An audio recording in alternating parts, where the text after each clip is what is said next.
Hello and welcome. I'm Al Barrows, and this is UFO Disclosure, the podcast that's meant to show an average person's reaction to all the UFO, UAP news from everywhere and anywhere. Today, I'd like to relate a very unique and intriguing story that takes place in Finland in 1970. I came across it on the podcast Weird Stories, and this is one weird story. It starts out with a very elderly mother waiting for her two sons that have been out skiing. Suddenly, there's a knock at the door. Okay, so there's a knock at the door, and the mom is unsure whether she should answer the door or not because it's pretty late in the evening and she's all alone. And her 36-year-old son, Arno, has been outside skiing with his friend Esko. And they don't usually knock on the door when they return home. Usually Arno barely opens the door before calling out and asking what's for dinner. So Arno is a forestry worker, and so is his friend Esko. And he's coming back for a meal, and it's dark by this time. And in the darkness outside, the mom sees Arno standing, leaning against Esko. Arno has difficulty walking, and she and Esko have to help him to the sofa. His face is red and swollen. Esko says that he is going to run over to the neighbor who has a telephone and call a doctor. Mind you, this is in the 1970s, and this is in the forest of Finland. Not everybody had a phone back then, especially in rural areas like that. So Arno's mother thinks that he's had a bad fall on his skis. She tries to ask him what has happened, but instead of answering, he becomes nauseated, like he's going to throw up. And with great difficulty, he gets to his feet and limps out the front door. She runs after him and watches him throw up in the snow. After he finishes vomiting, he stands up to pee, and she turns back into the house. When he comes back, he tells her that his pee is as black as coffee. Okay, that's highly unusual. In a firm voice, she now asks, again, about what has happened. Arno's face is pale as a sheet, and instead of answering, he touches his forehead and complains of a headache. Then the front door opens and Esko comes back. He tells Arno that he has found a doctor and that the neighbor will take them to the hospital. Esko takes Arno's arm and leads him out again to a car that is already waiting outside. When the car drives away, down the road, the mother is left with more questions than answers. A few hours later, Arno and Esko are back in his house, and Arno has a bag of sleeping pills. When the mother points out that she still doesn't know what has happened, Arno finally tells the story of what happened while skiing. So this is the reason why I picked this podcast, because it's such a highly unusual UFO encounter that he relates to his mother at this point. So he answers, "You may not believe a word of this, and I don't blame you. But Esko here can attest to everything. We came down the low slope before the clearing where we usually rest. Esko stopped before me and got off the trail, and I soon did the same. It was dusk, and there was no wind at all. As we stood there, we heard a buzzing sound. We both looked up and immediately saw a very bright light coming across the sky. It looked like a luminous cloud coming from the north and making a wide arc approach from the south while descending lower and lower." Okay, so this craft has camouflaged itself like a cloud, which I've often heard reports of clouds looking like UAP or UAP being camouflaged inside of clouds. This seems to be the case here. So the cloud comes down in a wide arc to approach from the south while descending lower and lower. The buzzing sound became louder and louder. When the cloud stopped, they saw that it was rotating. The cloud consisted of a reddish gray fog, which seemed to pulsate with a strange light while wisps of smoke rose from its upper surface. They both stood without saying a word. So it certainly sounds like there's some saucer inside of it, pulsating and rotating. So they're standing there without saying a word, watching this phenomenon. The cloud came slowly towards them, and when it was about 50 feet, they saw that inside the cloud there was a shiny metal vessel about 10 feet in diameter. On the underside, there were large hemispheres. And in the center of the bottom, the craft had a tube stuck out about 8 inches long and 10 inches in diameter. For a little while, the object hovered, still, while the buzzing continued. Then it slowly descended. The buzzing increased in intensity. At the same time, the red-gray cloud thinned out. Suddenly, a strong beam of light came out of the tube on the underside. The beam moved around a few times before it stopped, and a bright circle appeared on the snow.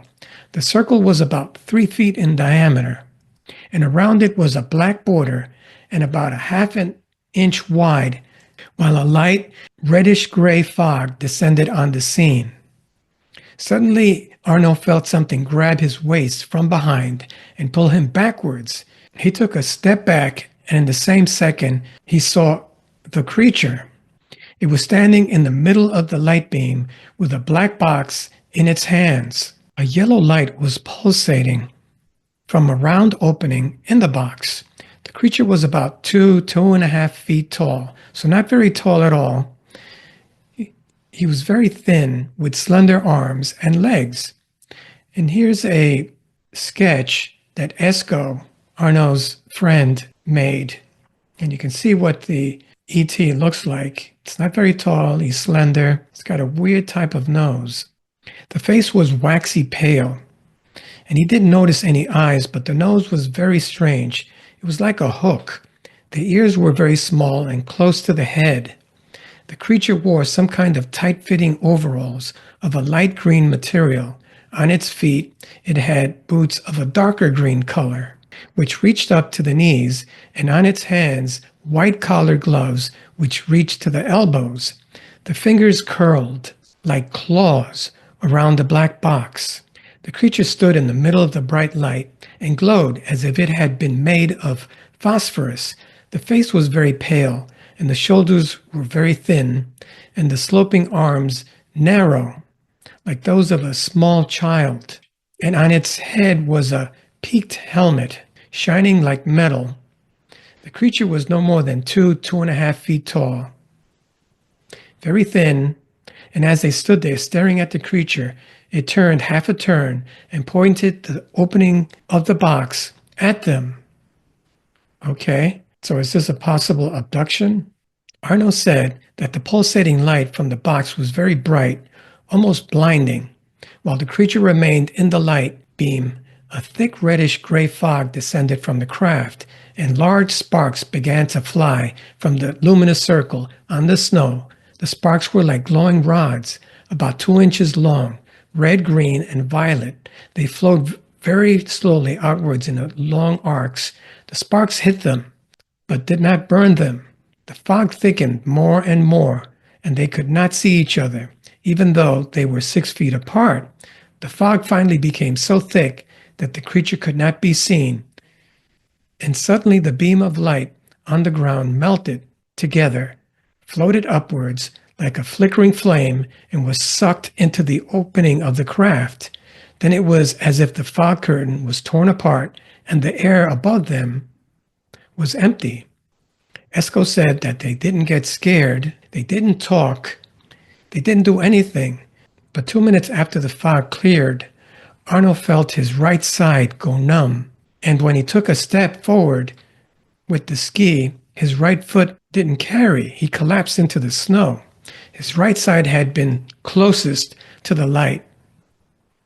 His whole right leg stung and ached. His foot was numb, as if it was asleep. He couldn't get up, even though he tried over and over again. He had to leave his skis behind and be helped home by Esko. It took an hour for them to move just over a mile. The next day, Arno was still not well. His joints were sore, he had balance problems, and he was cold, even though he had no fever. He went to the hospital and was prescribed sedatives. The doctor assured him that the symptoms should disappear within 10 days, but Arnold did not get better. He couldn't return to work as a lumberjack, and on January the 14th, he visited the hospital again and received medication to improve blood circulation. Okay, so Arno, in this portion of the report, actually reaches out to a UFO organization that's centered in Finland. He writes to them and tells them about his symptoms, hoping to get some sort of relief. So on May 1970, frustrated by his unexplained illness, he wrote to the Gothenburg Information Center for Unidentified Flying Objects. And he said that he was still ill, his head and neck hurt, his stomach and back also hurt, and his right hand felt very kind of numb. He can't do any heavy work. He was hoping that they could help him because his physical state had gotten so poor. So after the phenomenon occurred, he became even sicker. And in early June 1970, he was still very weak. So that's about 6 months later, and he's still feeling the effects of that encounter. Before January the 7th, he was in excellent condition. His best friend Esko, on the other hand, didn't feel sick immediately after the incident, but about an hour later, his face swelled up and turned red.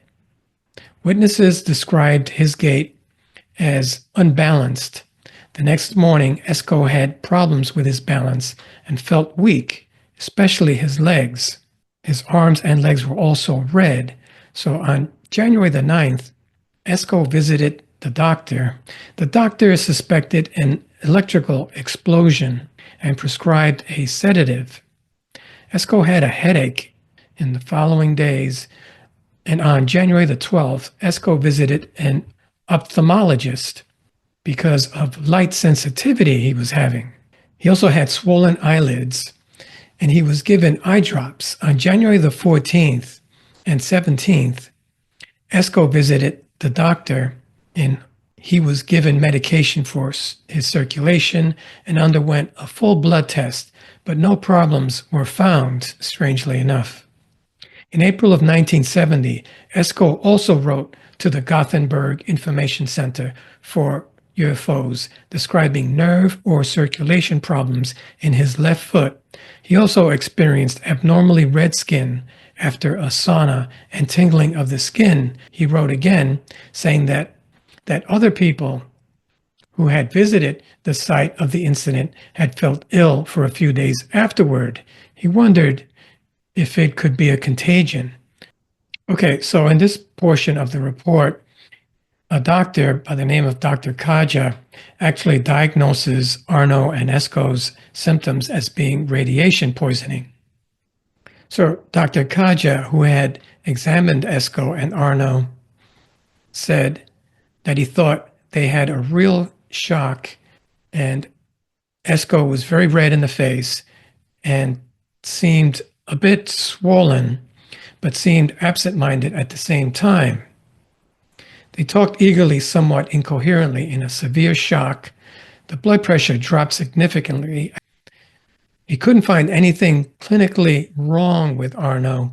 The symptoms he described were very similar to those caused by radiation. Unfortunately, he did not have a radiation meter at hand. However, damage from radiation is rarely detectable after a few hours, he said. The color urine seemed inexplicable. It could possibly be blood in the urine. If you guys recall, when he first came to the cabin, he not only threw up, but he also urinated outside and told his mother that the urine was black. It was impossible to make a definitive diagnosis, so the doctor could not prescribe any special medicine. Okay, so in this portion of the report, not only Arno and Esko returned to the site of the incident, but a team of Swedish investigators go along with them, and they have a strange experience, physical effects, as a matter of fact. So this Swedish reporting team visited the site of the incident in June of 1970 together with Arno and Esco, it seemed that something was still there that could affect people. Arno and Esco and an interpreter got red hands after some time at the site. Esco also suffered a severe headache and had to leave. After the incident, Arno claimed that he could no longer work. He sort of damaged his credibility by reporting several UFO encounters afterward. He reported no less than 23 subsequent UFO sightings and described encounters with a 180-year-old blonde space woman from the other side of the Milky Way. At one point, he tried to photograph her, but she and his camera suddenly disappeared. And ufologists that previously supported him now dismissed him as a fabricator. So it's unclear whether Arno and Esco were actually taken on board a craft and abducted. What is clear, though, is that they suffered some sort of physical effects from the light that the craft emanated. And Arno, for one, couldn't work after that, or he claimed that he couldn't work after that. And he went on to tell various stories about UFO encounters, one of which really damaged his credibility when he said that he took a photograph of a 180-year-old blonde extraterrestrial, but suspiciously, the camera had disappeared. Be that as it may, the incident was never proven, but it also was never fully debunked. Hope you guys enjoyed that. I thought it was interesting. My name is Al Barrows. This has been UFO Disclosure. Please remember to like, share, and subscribe. Thanks. Thanks for listening to my podcast.